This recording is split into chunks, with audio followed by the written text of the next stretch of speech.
Hey everyone, in this video I'm going to show you how to divide a page in Notion and create columns in just a few simple steps. Start by clicking anywhere in the page body where you want the columns to appear. Then type //columns to bring up the layout menu showing several column options.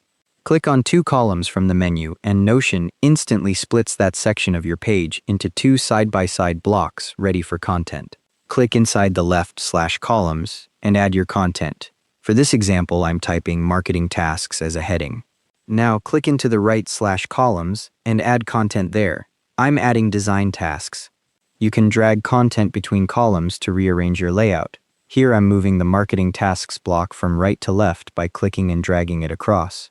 The plus icon that appears between the columns lets you add new blocks directly into the /column structure. Click it and a block type menu opens.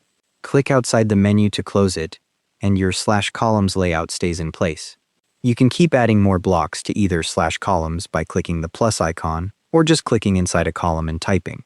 If you need to change the column width, hover over the vertical line between the columns until you see a resize handle, then drag it left or right.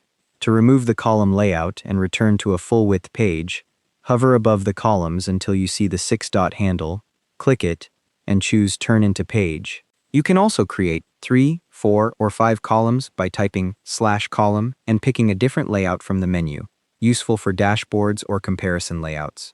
And that's how to divide a page in Notion and create columns. Thanks for watching. Hope this helped.